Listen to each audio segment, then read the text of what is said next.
Now, police and right-wing anti-migrant protesters have clashed in Brussels.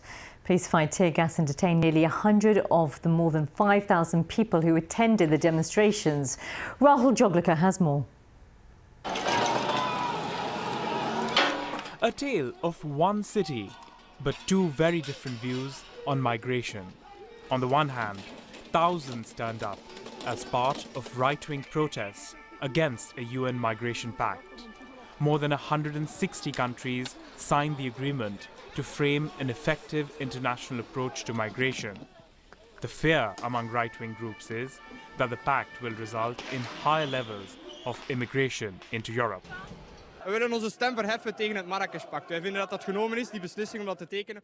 We want to raise our voice against the Marrakesh Pact. We think the decision was not made in a democratic way, with a minority in government and a minority of the Belgian people. That is what we are protesting against.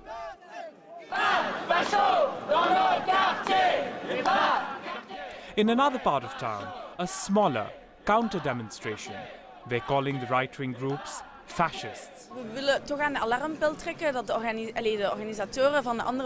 We want to raise the alarm bell to show the organisers of the other demo are fascists. They advertise hate and discrimination and they're violent. We want to warn people and send a different message. Right-wing groups called for protests after the pact was signed last week, something the United Nations believes is a step in the right direction.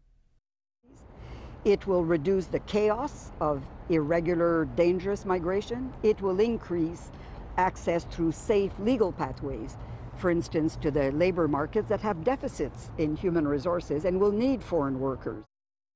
The issue of managing migration in Europe is complex and one with far-reaching political implications, not least here in Belgium, where Prime Minister Charles Michel's government lost its majority because of the pact.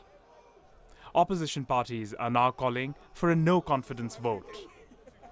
As the haze from the tear gas settles on a deeply divided country, many are looking for answers about an issue that divides opinion far beyond Belgium's borders.